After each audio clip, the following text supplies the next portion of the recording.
When nothing is needed, everything becomes clear. Lao Tzu. What if nothing is wrong with you?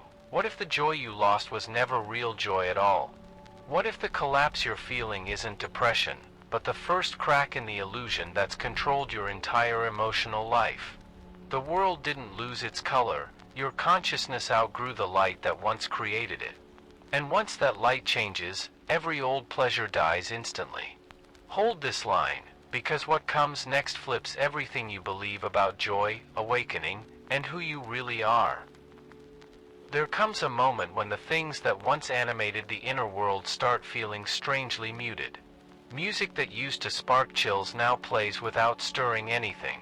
Food tastes normal but not alive. Even nature feels slightly distant, like viewing life through a thin layer of glass. It becomes clear that something beneath the surface has shifted in a way the mind can't name yet. People try to lean back into old favorites, more playlists, more outings, more conversations, but the emotional spark refuses to return. The outer world looks exactly the same, yet the inner resonance feels unplugged. It's like waking up to a familiar landscape where all the colors have quietly drained overnight. Something shifts when this flattening appears. It exposes how much meaning depended on old inner mechanics. And the unspoken question rises, what changed? This collapse feels like an inner death because the mind assumes the joy itself is disappearing. But the moment resembles a room dimming before sunrise, unsettling, yes, but also transitional. Emotional tones narrow, the palate dulls, and a strange confusion takes over. It isn't numbness or coldness, it's a deeper recalibration the mind wasn't taught to recognize. Yet who wouldn't worry when old emotional anchors vanish without warning? Daily life starts feeling hollow, not due to external loss, but because the relationship to experience has been rewired. The usual system for generating enjoyment stops functioning, like an old circuit losing its power source. Even excitement feels prescripted, as if performed from memory rather than lived directly. Awareness begins noticing subtle patterns that were previously invisible. And this noticing brings tension. If the old joy is gone, what exists in its place? Many people start a quiet experiment here, forcing themselves to feel good like before. New hobbies, stronger stimuli, more noise, more movement. Yet every attempt ends with the same realization. The spark wasn't broken, the spark simply shifted location. The mind keeps searching for the older version of itself, missing the fact that the search is part of the old system too. A gentle reminder helps here, keep listening, because the next layers matter. This phase frightens the identity because it depended on stimulation to feel alive. But if the sensation is observed without rushing, a subtle spaciousness forms behind the confusion. A moment of stillness. A breath. Hold this awareness, what comes next reframes the entire experience. And naturally, this leads into the deeper tension to explore next. What if this isn't depression at all, but the first quiet signal of awakening? If this is hitting close to home, take a second, like the video, subscribe, and stay with me. When the old joy collapses, most people assume something is wrong with them. The mind jumps to the most familiar labels: depression, chemical imbalance, emotional burnout. Others believe they've grown cynical or jaded, as if life has finally worn them down. It becomes tempting to diagnose the experience as failure. But something shifts when awareness notices that none of these labels fully fit. The confusion intensifies because the symptoms mimic emotional shutdown. Low excitement. Low motivation. A strange flatness in places where intensity once lived. It's easy to panic when inner brightness fades, especially in a world that treats constant stimulation as the baseline of health. Yet the experience doesn't behave like depression, it behaves like a system shedding outdated layers. And that difference changes everything. This stage often brings fear of losing yourself, but the sense of loss comes from losing who you were, not who you are. The mind tries to interpret it through old frameworks, but the frameworks are the very structures dissolving. It becomes clear that this deadness isn't deadness, it's the silence left behind when illusions drop. And silence can feel frightening when someone has lived inside noise for a lifetime. A simple practice helps reveal the difference. Close the eyes for 10 seconds and notice whether the emptiness feels heavy or simply unfamiliar. If heaviness dominates, that's emotional contraction. If unfamiliarity dominates, something new is emerging. This tiny distinction changes the entire story, because unfamiliar isn't broken, it's transitional. People often seek reassurance here, and it's natural. Even a soft line like, "You're not alone in this," can steady the inner world for a moment. The key is realizing that nothing is actually malfunctioning. The system is reorganizing itself, not collapsing. And a gentle nudge, "Save this video to return later," helps anchor the viewer while the shift unfolds. The real question begins to form: if this isn't depression, then what is dissolving? The mind senses an answer approaching but can't articulate it yet. This uncertainty opens a crack where deeper insight enters. And that leads directly into the next discovery. Most joy people chase wasn't joy at all, it was relief disguised as happenings. Most of what people call joy is really the brief comfort that appears when a discomfort is removed. Hunger dissolves and food feels divine. Loneliness lifts and attention feels meaningful. Boredom fades and entertainment feels thrilling. But none of these sensations exist without the tension that came before them. It becomes clear that ordinary pleasure is built entirely on contrast. Once this mechanism is seen, the illusion starts unraveling. The excitement wasn't pure joy, it was the nervous system sighing in relief. A quiet, almost invisible cycle forms: lack, desire, relief. Over and over. And people mistake the relief for happiness because they've never experienced anything deeper.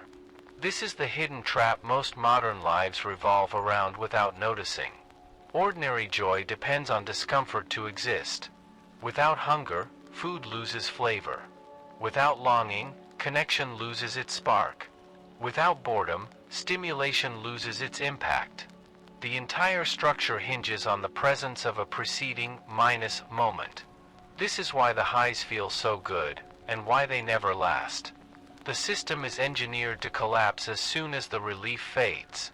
When someone sees this clearly, something inside stops cooperating with the old game. The mind can no longer pretend that relief equals fulfillment. The loop becomes visible, and once visible, its spell weakens. This is why the collapse of old joy feels so destabilizing. The mechanism that once powered excitement is being exposed. And exposure ends illusion. A gentle suggestion sometimes helps someone navigate this moment. Save or share the insight so it doesn't slip away when the old habits try to reclaim the mind. Not as a platform gesture, but as a way of marking the shift. When something fundamental is seen, it's worth anchoring. These insights have a way of disappearing when life becomes noisy again. The question that naturally arises is simple but unsettling.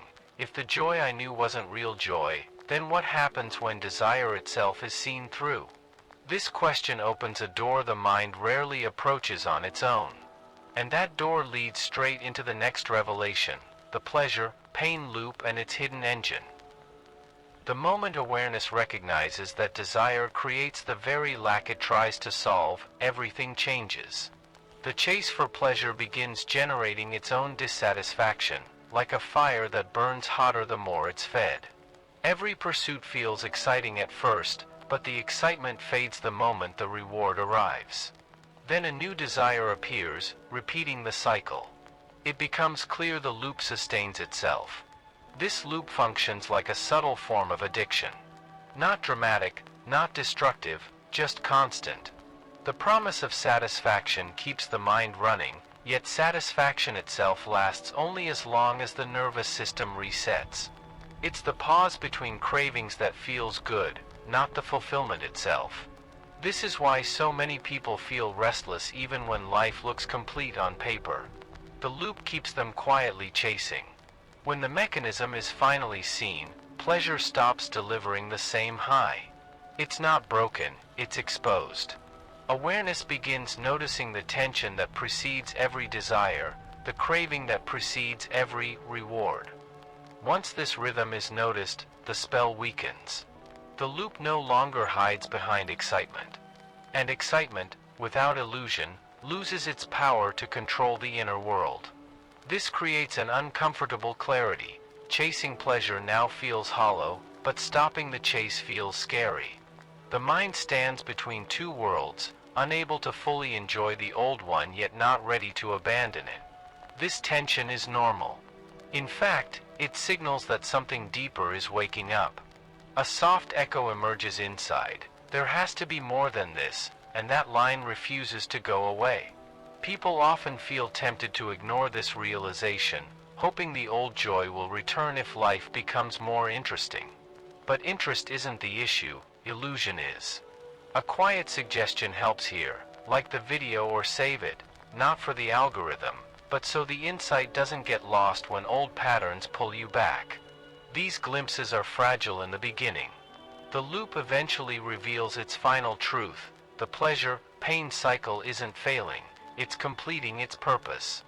Once its structure is exposed, it stops functioning as a hiding place. And that leads naturally to the next stage, when the distractions that once absorbed you suddenly collapse, leaving you face to face with yourself. When the illusion underneath pleasure dissolves, distractions lose their grip. Activities that once absorbed attention now feel strangely empty. The same shows, the same routines, the same weekend habits, nothing provides the escape it once did. Life looks familiar, but the emotional hook is gone. It becomes clear that stimulation no longer works as a hiding place. Entertainment starts feeling mechanical, as if someone pressed mute on the inner response. Even relationships feel different, not because they changed, but because the dependency attached to them dissolved. The mind tries to lean on old sources of excitement, yet they no longer produce the same effect. Something shifts here. The world isn't less interesting, the illusions are less convincing. This collapse terrifies many people because it removes all the escape hatches. There's no more running from the inner world, no more numbing through noise or novelty. Patterns that used to soothe now fall flat. The absence of distraction makes the mind feel exposed, like standing in a quiet room after years of constant sound. And silence always reveals what noise was hiding. The nervous system enters a strange limbo. It can't go back to the old world of stimulation, but it doesn't yet know how to function without it. This liminality creates a sense of hollow space inside, as if meaning evaporated. But the meaning didn't vanish, it simply stopped being outsourced. That emptiness isn't a void, it's a clearing. And that insight begins to pulse quietly beneath the surface. A helpful reminder during this phase is simple. Keep watching until the pattern becomes unmistakable. Not as a platform prompt, but because understanding stabilizes the fear. The more clearly the mechanism is seen, the less power it has. Clarity is the antidote to panic here. The collapse of distraction doesn't remove reality, it reveals it. The natural question that emerges is unavoidable. If nothing distracts anymore, what comes after this emptiness? And that question opens directly into the next stage, the transitional void, where the old identity dissolves before the new one arrives. When distraction collapses, a quiet void opens up inside. It's not dramatic, not chaotic, just an unsettling emptiness where old feelings used to live. The familiar identity begins dissolving, but nothing new takes its place yet. This gap feels like losing gravity. It becomes clear that the old self can't return, but the new one isn't visible. And uncertainty expands. This void feels like death because it removes everything that once felt stable. The emotional anchors fall away. The narrative about who someone is starts unraveling thread by thread. Even simple decisions feel heavier, as if the mind is moving through fog. This is the space where many people panic, believing they're falling apart. But falling apart is often how deeper clarity arrives. The mind tries to rebuild itself instantly, searching for new meaning or a new identity to cling to. But the void resists construction. It refuses to be filled with the old tools, goals, plans, stimulation, even spiritual ideals. Nothing fits.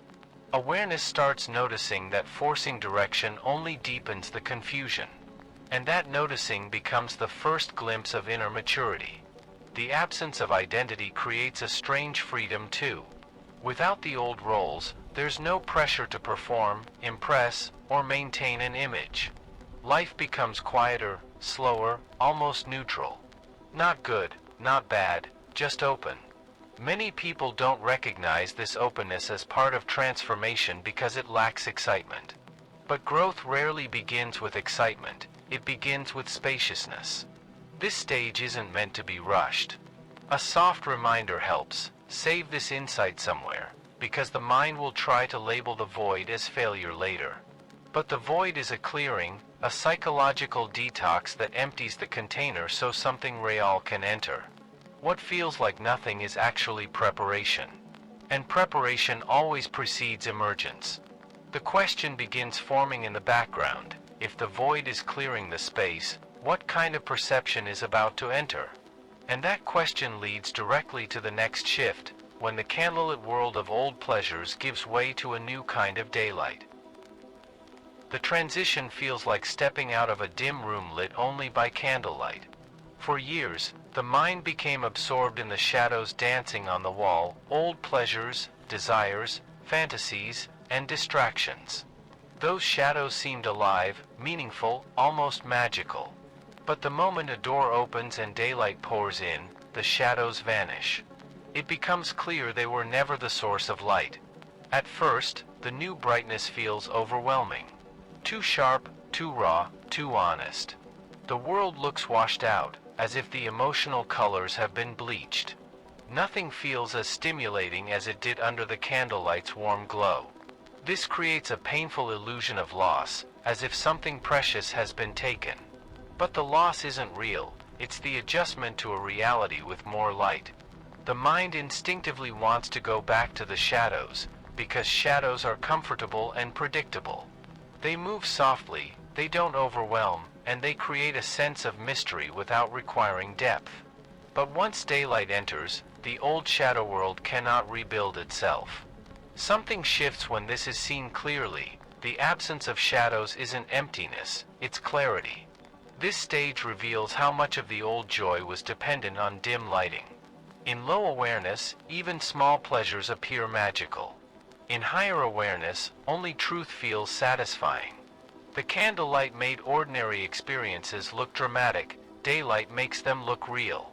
And real, at first, feels disappointingly simple. But simplicity is the birthplace of deeper perception. The mind resists this new clarity by trying to recreate old intensity, stronger music, deeper conversations, bigger plans. But intensity isn't the solution. Light is. A quiet suggestion helps anchor the shift. Share the insight with someone open-minded, not for vanity, but to ground the new understanding. Some transitions stabilize faster when spoken aloud. The question now emerging is powerful. If the shadows disappear under greater light, what new vision becomes possible when the eyes finally adjust? And that question leads directly into the next challenge. Why trying to force joy through stronger stimulation only deepens the emptiness? When the old world stops working, most people try to revive it through intensity. Louder music, new trips, stronger emotions, different hobbies. They push the nervous system hoping the spark will reignite. But the harder they chase stimulation, the hollower everything feels. The system isn't malfunctioning, it has simply outgrown the old fuel. And forcing excitement only reveals the mismatch. This phase can be confusing because the mind believes more intensity equals more life. It grabs for novelty the way someone grabs a flashlight in the dark, hoping the beam will recreate the sun. But stimulation can't replace meaning. It becomes clear that nothing external can resurrect a joy that dissolved because its illusion collapsed.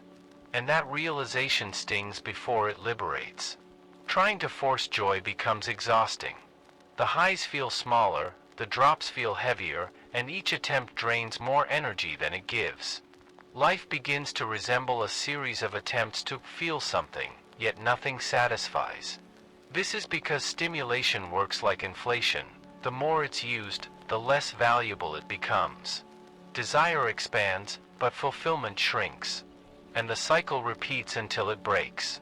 People often blame themselves here, assuming they're lazy, ungrateful, or going downhill. But it's not decline, it's transformation acting against old habits. The system is rejecting what once numbed it. It refuses to return to the shadow world. It refuses to pretend. Something inside whispers the same echo phrase over and over, "This isn't it anymore." That whisper is the guide, not the problem. A soft reminder helps stabilize this stage, save the insight somewhere before old patterns try to pull the mind back. Not for the channel, but for grounding. Awareness often forgets breakthroughs when discomfort rises again. Keeping a reference point can stop someone from misinterpreting the shift as failure. Because it's not failure, it's the nervous system shedding counterfeit joy. The question starts forming in the background: if intensity no longer creates joy, then what kind of experience emerges when the search stops?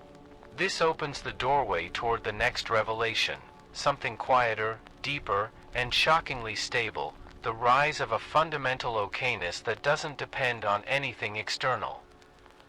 After the collapse of stimulation, something unexpected begins to appear.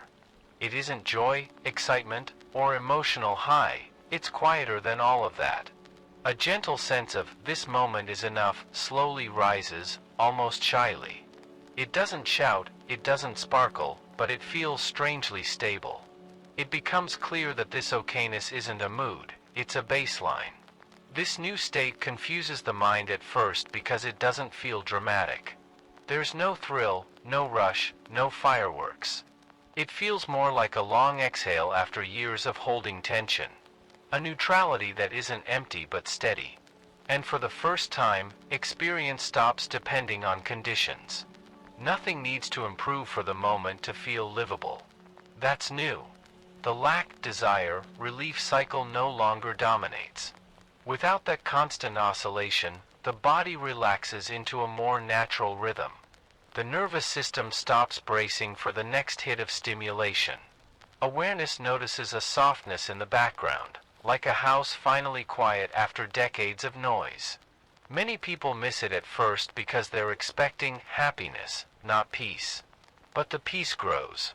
It shows up in small ways: sipping water without rushing, sitting without grabbing the phone, walking without needing a soundtrack. Life develops a grounded simplicity that doesn't depend on contrast. And something becomes unmistakable: this quiet stability lasts longer than any thrill ever did. It's subtle, but it's real. A gentle nudge helps anchor this moment, like the video, or save it if this shift resonates. Not as a platform ask, but as a way to mark the emergence of something new. These subtle states are easy to overlook when old patterns try to reclaim the mind. But once noticed, this okayness becomes a doorway. And doorways matter. The natural question forms on its own: if calmness replaces the old emotional highs, what happens to the drama that once made life feel alive? And that question leads directly into the next stage, the end of emotional addiction, where silence stops feeling like death and starts feeling like freedom. When the old pleasure-pain loop dissolves, a surprising withdrawal begins. Much of what people called joy was actually emotional intensity, drama, tension, anticipation, release. The nervous system mistook agitation for aliveness. When that agitation fades, silence appears. And silence, at first, feels like death. It becomes clear the mind was addicted to emotional noise. The absence of emotional spikes creates discomfort. Without the familiar highs and lows, life feels flat, too flat. The mind interprets this neutrality as a problem.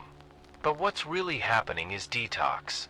The system is cleansing itself of overstimulation, the same way someone coming off caffeine feels exhausted. It's not decline, it's recalibration. And recalibration always feels strange. The nervous system begins unlearning the belief that feeling alive requires intensity.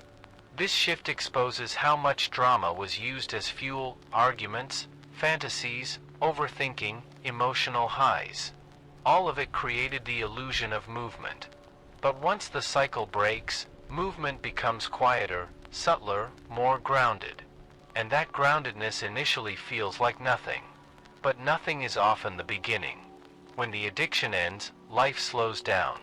The mind stops chasing emotional fireworks and begins noticing smaller details: breath, texture, temperature, stillness. The quiet becomes more honest than the highs ever were. But honesty lacks the rush the mind was conditioned to crave. So it labels the silence as emptiness. It doesn't realize silence is simply the absence of noise. This is when many people fear something is wrong. They think they've become numb or disconnected. A gentle reminder helps: save or share this insight so the mind remembers later, when doubt returns. The silence isn't numbness, it's the baseline under all the noise. And that baseline is the doorway to clarity. Emotional addiction collapses so presence can rise. Naturally, a deeper question starts forming. If the identity built on emotional intensity dissolves, what happens when someone finally surrenders to the emptiness itself? And this question leads directly into the next stage, the cocoon phase, where dissolving becomes transformation. At this stage, the system stops trying to recreate old emotions and begins meeting emptiness directly. The mind believes emptiness is a threat because it can no longer rely on the familiar highs.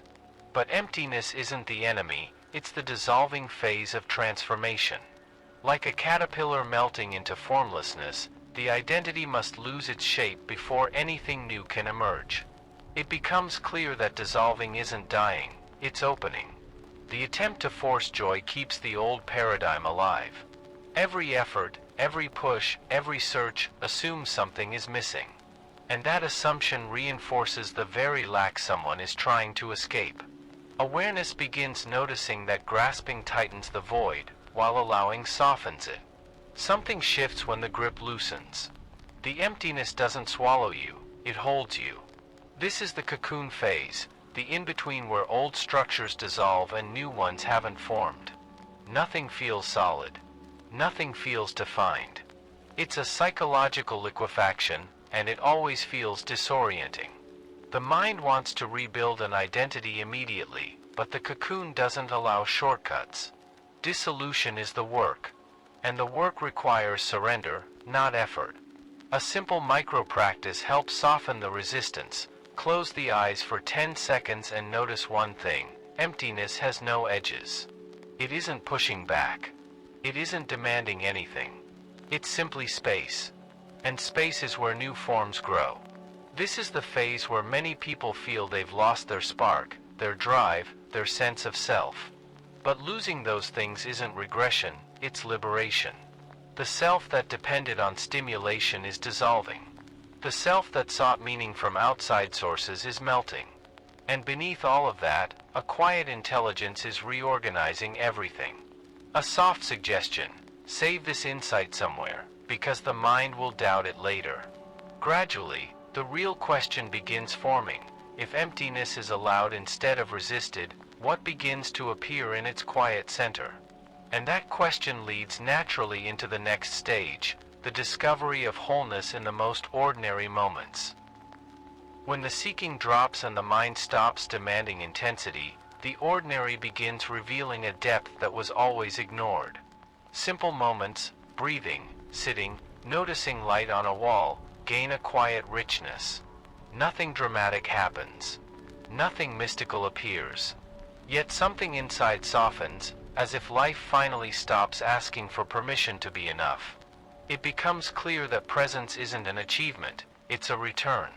For years, fulfillment was pursued through stimulation, goals, or emotional highs. But in this new clarity, those pursuits feel strangely unnecessary. Not wrong, just unnecessary. The moment doesn't need to be exciting to feel complete. The absence of craving creates space, and in that space, appreciation grows. This is the quiet shift many seekers spend decades overlooking. Fulfillment stops depending on contrast. There is no need for a before to enjoy this after, no need for chaos to appreciate calm. Life becomes less about escaping discomfort and more about recognizing the completeness that sits underneath everything. Even neutral experiences feel grounded. And neutrality, once feared, now feels like home. This is the beginning of real inner stability.